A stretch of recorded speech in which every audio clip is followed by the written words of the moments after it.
नमस्कार दोस्तों, मैं SP Malav aspire to inspire आप सभी महत्वाकांक्षी लोगों का मेरे इस यूट्यूब चैनल की नई वीडियो में तहे दिल से हार्दिक हार्दिक स्वागत करता हूं।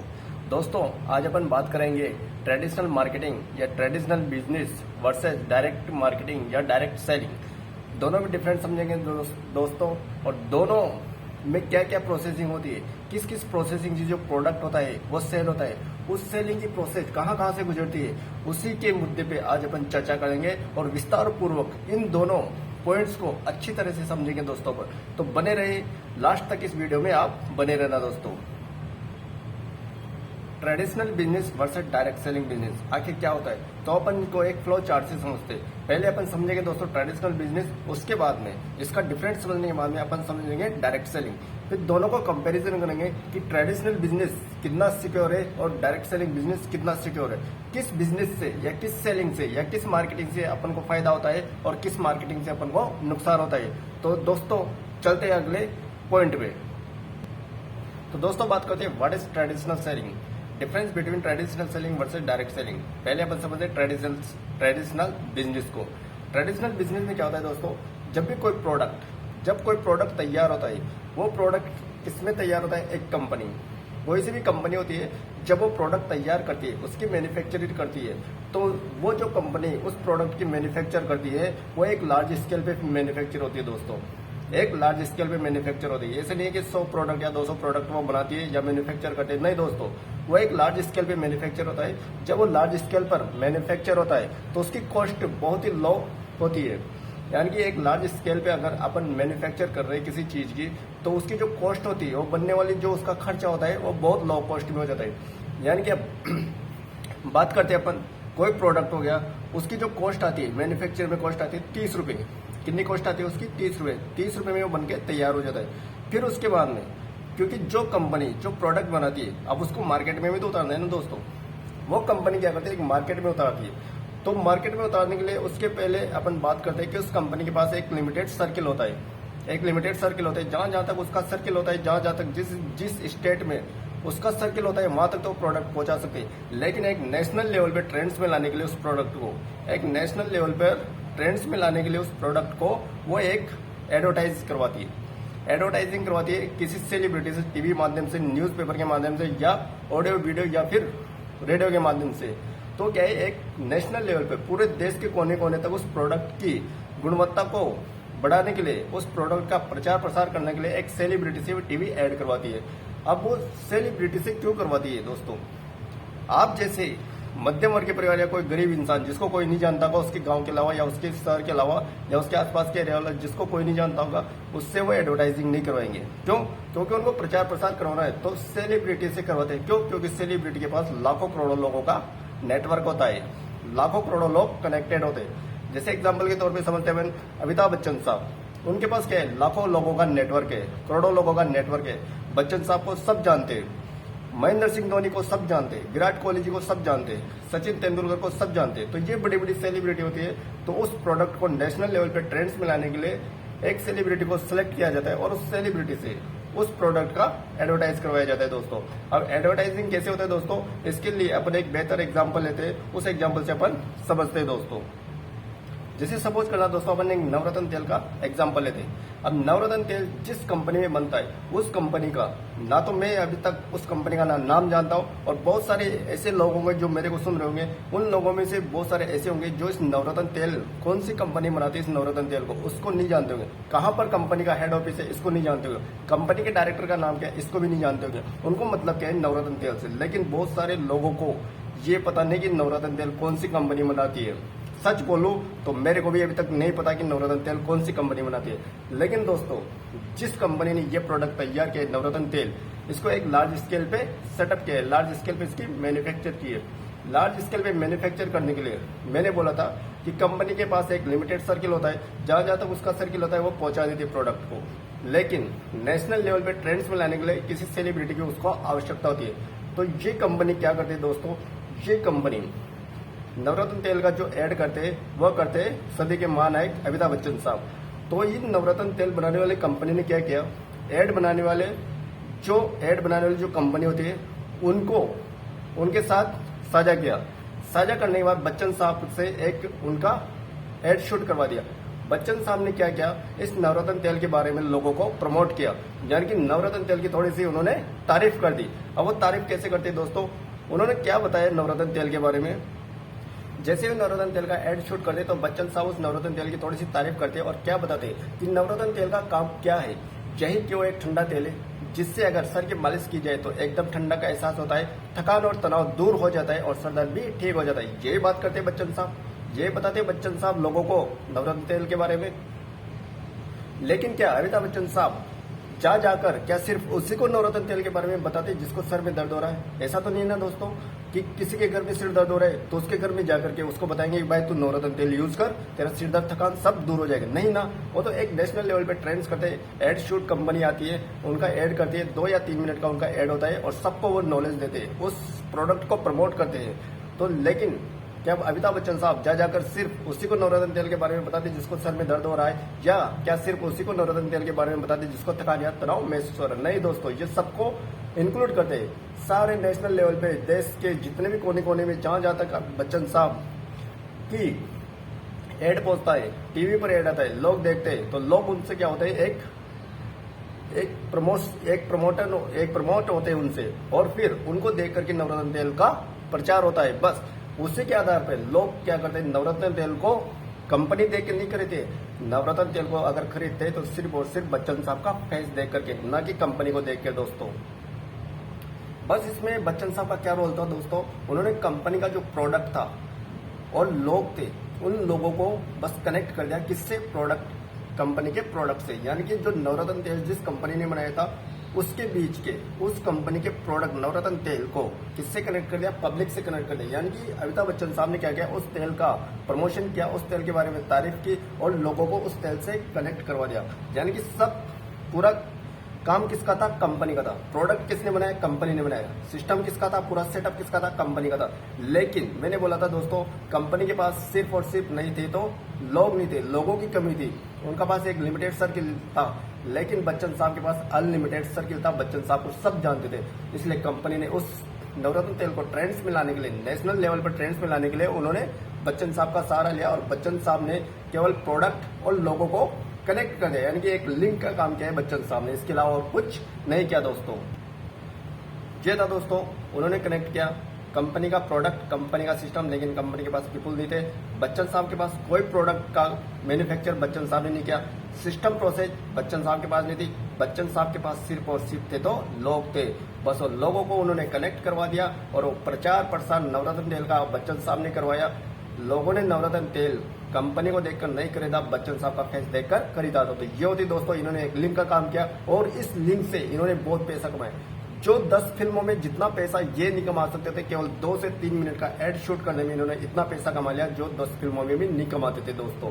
अब आगे चर्चा करते हैं इससे क्या बेनिफिट होता है, आगे की प्रोसेस क्या होती है, कैसे प्रोडक्ट ट्रेडिशनल मार्केट में सेलिंग होता है। अब दोस्तों तो दोस्तों ये होती है कि एक लार्ज स्केल पे नवरत्न तेल का सपोज करना, नवरत्न तेल का जो लार्ज स्केल पे मैन्युफैक्चरिंग हुई थी, जिस कंपनी ने उसको मैन्युफैक्चर किया था, उसकी कॉस्ट 30 रुपया थी। सपोज करना उसकी कॉस्ट 30 रुपया थी। अब 30 रुपया आने के बाद उसको नेशनल लेवल पे ट्रेंड्स में लाने के लिए क्या किया, एडवर्टाइजिंग कराया, किससे, बच्चन साहब ने। जैसे अब मेरे कर्सर देखना दोस्तों, जैसे ये प्रोडक्ट नवरत्न तेल हो गया, इसके पहले अपन ने मैन्युफैक्चर करवा ली, 30 रुपए इसकी कॉस्ट बनती है। फिर वहां से जाएगा एड शूट कंपनी के पास, यानी कि बच्चन साहब को भी इसका पैसा जाएगा, जो क्योंकि बच्चन साहब फ्री में एड नहीं करेंगे, वो क्या है, पैसा लेंगे इस चीज का। तो 30 रुपए का जो प्रोडक्ट था बच्चन साहब के पास, इसका 5 रुपए का कमीशन बनता है, यानी कि यहाँ पे 35 का हो जाता है। फिर बच्चन साहब से ये जाएगा किसके पास, सीएफ एजेंट के पास। जहां मेरा कर्सर दिख रहा है आपको, कैरी एंड फॉरवर्ड एजेंट के पास जाता है। यहाँ से 5 रुपए की सेल, यानी कि 5 रुपए का बेनिफिट ये लेता है। सेफ एजेंट के पास जाते जाते ये कितने का प्रोडक्ट हो जाएगा, 40 रुपीज का। फिर सेफ एजेंट इसको आगे ट्रांसफर करता है नेशनल डिस्ट्रीब्यूटर। नेशनल डिस्ट्रीब्यूटर किससे लेता है, सेफ एजेंट से। तो यहाँ पर जाने के बाद ये प्रोडक्ट कितने का होता है, इसकी जो कॉस्ट होती है वो 50 रुपीज होता है। नेशनल डिस्ट्रीब्यूटर इसको आगे फॉरवर्ड करता है किसके पास, रीजनल डिस्ट्रीब्यूटर के पास। रीजनल डिस्ट्रीब्यूटर के पास इसकी कॉस्ट हो जाती है 60 रुपए। रीजनल डिस्ट्रीब्यूटर किसके पास जाएगा, लोकल डिस्ट्रीब्यूटर के पास। लोकल डिस्ट्रीब्यूटर से ये प्रोडक्ट किसके पास जाएगा, होलसेलर के पास। होलसेलर से किसके पास जाएगा, रिटेलर शॉप पर, यानी कि जो दुकानदार होता है शॉप कीपर, जो अपने अड़ोस पड़ोस में जितने भी दुकानदार होते हैं उनके पास आता है। और अपन उस प्रोडक्ट को, उस नवरत्न तेल को कहां से लेते हैं, रिटेल शॉप से, यानी कि डायरेक्ट किसके पास जाएगा, कंज्यूमर या कस्टमर के पास में। ये देखो दोस्तों, जो 30 रुपए की जो कॉस्ट थी, यहाँ पर कितना होता, बच्चन साहब के पास आते 35 का। फिर यहाँ पे बन गए CF एजेंट के पास 40 से बनता है 50। जैसे नेशनल डिस्ट्रीब्यूटर के पास बन गया 50 रुपीज की कॉस्ट होगी। रीजनल डिस्ट्रीब्यूटर के पास में इसकी कॉस्ट हो जाती है 60 रुपए। लोकल डिस्ट्रीब्यूटर के पास 70 रुपए में आता है। होलसेलर के पास 80 रुपीज हो जाती है। रिटेलर शॉपकीपर के पास में इसकी 90 रुपये कॉस्ट हो जाती है। और कंज्यूमर के पास आते थे इसकी कॉस्ट हो जाती है 100 रुपये। 30 रुपए की चीज 100 रुपये। बीच का 70% पैसा इन सबके पास जा रहा है दोस्तों, इन सबके पास में जा रहा है पैसा। ये जितना कर्सर देख रहे हो इन सबके पास, ये देखो आप, इन सबके पास जा रहा है पैसा। अब ये ट्रेडिशनल मार्केटिंग परंपरागत व्यवसाय है। आज दिन तक हमने जो दादा परदादा थे वो भी ट्रेडिशनल मार्केटिंग में सामान खरीदे थे, और आज दिन तक कितने अपन ने सामान खरीदे, कितने लोगों से अपन ने, कितने दुकानदारों से अपने सामान खरीदे। लेकिन उस दुकानदार ने अगर एक साल आपने उसके 50,000 का भी प्रॉफिट करवा दिया, 50,000 से उसकी सेल्स ले लिया आपने, उससे परचेजिंग करी, लेकिन नेक्स्ट ईयर अगर आप उसके पास कुछ लेने जाते हो, वो दुकानदार आपको 500 रुपए का भी कमीशन नहीं देगा या 500 रुपए का आपको टिप नहीं देगा। कि दोस्त ये नहीं बोलेगा कि आपने पिछले साल मेरे को 50,000 या 1 लाख की परचेजिंग करी थी मेरी दुकान से, लेकिन इस बार आप बोनस ले लो, 1000 रुपए का सामान मेरी तरफ से ले लो। नहीं दोस्तों, कोई कुछ नहीं बोलेगा। कंज्यूमर होता है, ये कंज्यूमर इस लिंक की लास्ट कड़ी होता है। C F agent, national distributor, regional distributor, local distributor, wholesaler, retailer, इन सब की लास्ट कड़ी होता है कंज्यूमर या कस्टमर। उसका नाम होता है कस्टमर, यानी कि वो हमेशा कष्ट में ही मरता है दोस्तों। ये कस्टमर कभी भी इन लिंक के बीच में नहीं जा सकता। न तो ये होलसेलर बन सकता है, न लोकल डिस्ट्रीब्यूटर, न रीजनल डिस्ट्रीब्यूटर, न नेशनल डिस्ट्रीब्यूटर, न सेफ एजेंट, न कोई एडवर्टाइजिंग। इसके लिए इसको चाहिए पैसा। अगर इस लिंक में इसको बीच में जाना है दोस्तों मेरे, इनमें से कुछ बनना है इसको, तो इसके पास इसको चाहिए करोड़ों, लाखों करोड़ रुपए चाहिए। जिससे क्या होता है, लोकल डिस्ट्रीब्यूटर बन सकता है, रीजनल डिस्ट्रीब्यूटर बन सकता है, होलसेलर बन सकता है, रिटेलर शॉपर बन सकता है, या फिर नेशनल डिस्ट्रीब्यूटर बन सकता है। लेकिन इसके पास नहीं होते पैसे। ये इंसान क्या करता है, जो दिन भर की जो मेहनत की जो कमाई होते हैं, खून पसीने की मेहनत की कमाई है, जो महीने में जो पैसा कमाता है या पर डे के हिसाब से जो पैसा कमाता है, शाम को अगर एक घर से राशन, घर के लिए राशन लेके आता है, तो ये 30 रुपए की चीज के 100 रुपए दे के आता है। और इसकी जेब से कितने लोगों के घर चलते हैं। इस इंसान की जेब से खून पसीने की मेहनत की कमाई जो होती है, उस इंसान के पैसों से कितनों की जेब भर रही है, कितनों के घर में पैसा जा रहा है, कितनों की सैलरी उस इंसान से बन रही है। जैसे बात करते दोस्तों अपन, एक मजदूर मामला लोग या लेबर का जो आदमी होता है, वो दिन भर काम करेगा, गर्मी में काम करेगा, सर्दी में काम करेगा, बरसात में काम करेगा, पर डे उसको 300 रुपये 500 रुपये कमाएगा। लेकिन शाम होते होते उसको घर का राशन लाना पड़ता है। जैसे 100 रुपये की चीज लेके आता है, उसको तो 30 रुपये में, उसकी कॉस्ट तो 30 रुपये देना, लेकिन इसको कितने देने पड़ेंगे, 100 रुपये। इस इंसान की जो खून पसीने की जो मेहनत की कमाई थी, 100 रुपये की जो मेहनत की कमाई थी, 30 रुपये की चीज इसको मिली थी, 70 रुपये कहाँ पे जाता है दोस्तों, national distributor, advertisement, regional, local, wholesaler, इन सब के पास इस इंसान की जेब से पैसा जाता है। और इंसान जब तक पैसा देता रहता है, जब तक सामान खरीदता है, जब से इसका जन्म होता है, और जब तक नहीं मरता तब तक इसके पास ये पैसा इन लोगों को देता ही रहता है, देता ही रहता है। क्यों? क्योंकि किराने का सामान लाना कभी बंद नहीं होगा, दुकानों से परचेजिंग करना कभी बंद नहीं होगा, घर चलाने के लिए इसको सामान लाना ही पड़ेगा। तो दोस्त मेरे, इस इंसान की जो मेहनत की कमाई है, जो खून पसीने की मेहनत की कमाई है, उस मेहनत से, उस पैसे से कितने लोगों की सैलरी जाती है। सेफ एजेंट किससे कमा रहा है? इस इंसान से कमा रहा है। नेशनल डिस्ट्रीब्यूटर किससे कमा रहा है? इस इंसान से कमा रहा है। लोकल, होलसेलर, रिटेलर, शॉपकीपर, यहाँ तक कि अमिताभ बच्चन साहब बहुत बड़े सेलिब्रिटी है, वो भी इस इंसान की जेब से पैसा कमा रहे दोस्तों। लेकिन ये इंसान किसी से पैसा नहीं कमा सकता, और इस इंसान को कोई पार्टनरशिप भी नहीं देगा। ये हमेशा इस लिंक की लास्ट कड़ी रहेगा, और इस जिंदगी भर लास्ट में रहेगा। ये कभी ऊपर नहीं आ सकता। करोड़ों रुपए, लाखों रुपए इसके पास नहीं होते जिससे ये एक स्टॉकिस्ट खोल सके, सेफ एजेंट बन सके, नेशनल डिस्ट्रीब्यूटर बन सके। नहीं दोस्तों, ये लेकिन इस चीज को नहीं समझ पाता, और इस जिंदगी भर अपनी मेहनत की कमाई के पैसे इनको देता रहता है। तो ये होता है दोस्तों ट्रेडिशनल बिजनेस। जाहिर सी बात है, ट्रेडिशनल बिजनेस आपको साफ शब्दों में आपका क्लियर कट हो गया होगा, और अच्छी तरीके से आपको समझ में आ गया होगा। अब बात करते हैं अपन डायरेक्ट सेलिंग की। डायरेक्ट सेलिंग में क्या होता है दोस्तों, जहां पे मेरा कर्सर जा रहा है, ये देखो आप, डायरेक्ट सेलिंग, नाम से पता लग रहा है डायरेक्ट सेल।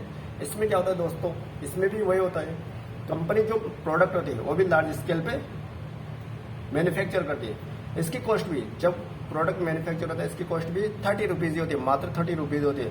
ये भी इंसान को 100 रुपये में मिलेगा। लेकिन जो बीच का जो 70% जो पैसा है, 70 रुपया है, वो बिचौलियों के पास नहीं जाएगा। ट्रेडिशनल मार्केट में क्या होता था, 30 रुपए की चीज होती थी, तो ये 70 रुपए इन लोगों के पास जाता था। लेकिन डायरेक्ट सेलिंग मार्केट में कंपनी से डायरेक्ट कस्टमर जुड़ता है। कंपनी से कस्टमर जुड़ता है, ये देखो आप ये कर्सर देखो, कंपनी टू कस्टमर, यानी कि डायरेक्ट कस्टमर जुड़ता है। कस्टमर ही क्या करता है, इस प्रोडक्ट को, इस कंपनी के प्रोडक्ट को यूज करता है। यूज करने के बाद जो रिजल्ट इसको मिलता है, जो रिजल्ट इसको मिलता है वही लोगों को रिकमेंडेड करता है या लोगों को शेयर करता है। यानी कि डायरेक्ट सेलिंग कंपनी किस बेस पे चलती है दोस्तों, इसकी जो सेलिंग प्रोसेस होती है वो क्या होती है कि कस्टमर प्रोडक्ट को यूज करेगा, जब उसका रिजल्ट देखेगा, उसको रिजल्ट मिलता है तो वो लोगों को शेयर करता है। जैसे एलोवेरा जूस लेते हैं अपन, अगर वो किसी कंपनी डायरेक्ट सेलिंग कंपनी का एलोवेरा जूस यूज करता है, एलोवेरा जूस का काम क्या होता है, बहुत सारे काम होते हैं दोस्तों। एलोवेरा जूस का बहुत सारे काम होते हैं। डिटॉक्सिफिकेशन करना स्किन के लिए बहुत ही फायदेमंद होता है, बालों के लिए बहुत फायदेमंद होता है, अपने घुटनों के लिए बहुत फायदेमंद होता है एलोवेरा।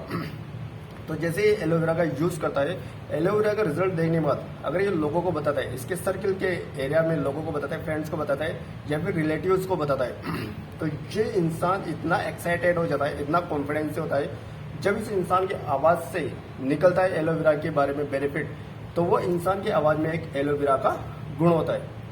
वो इंसान नहीं बोलता, जो प्रोडक्ट उसने यूज किया है वो प्रोडक्ट की आवाज होती है, इसलिए उसका एक्साइटमेंट होता है। एक्साइटमेंट बहुत हाई लेवल पे होता है, जिससे क्या होता है लोग इसको समझ करके कन्विंस हो जाते हैं। यानी कि ये क्या करते हैं, डायरेक्ट सेलिंग कंपनी क्या करते हैं, किसी टीवी से ऐड नहीं करवाती, किसी न्यूज़पेपर से, किसी ऑडियो रेडियो से इसका प्रचार नहीं करवाती, इसका प्रचार करवाती है ओनली मात्र एक मध्यम वर्गीय परिवार से, या फिर कोई सा भी इंसान हो, गरीब वर्ग का परिवार हो, बड़े आदमी अगर इसमें आ सकता है तो वो भी उससे प्रचार करता है। डायरेक्ट सेलिंग कंपनी क्या बोलती है कि आप ही इस प्रोडक्ट को यूज करो, आपको रिजल्ट मिलता है, लोगों को बताओ। माउथ टू माउथ पब्लिसिटी, अगर आप माउथ टू माउथ पब्लिसिटी बताओगे लोगों को, अगर कुछ इंग्रेडिएंट्स के बारे में जानना होगा तो आपसे जानेंगे, बच्चन साहब से नहीं जानेंगे। क्योंकि ट्रेडिशनल मार्केट में क्या होता है, अगर बच्चन साहब नवरत्न तेल के बारे में बताए, लेकिन नवरत्न तेल में क्या क्या चीजें मिली होती है बच्चन साहब से अपन नहीं पूछ सकते। बच्चन साहब ने बोल दिया ये होता है, अपन को भी लगता है ठीक है होता है, तो अपन उनको देख करके यूज करते हैं। लेकिन यहाँ पर क्या होता है,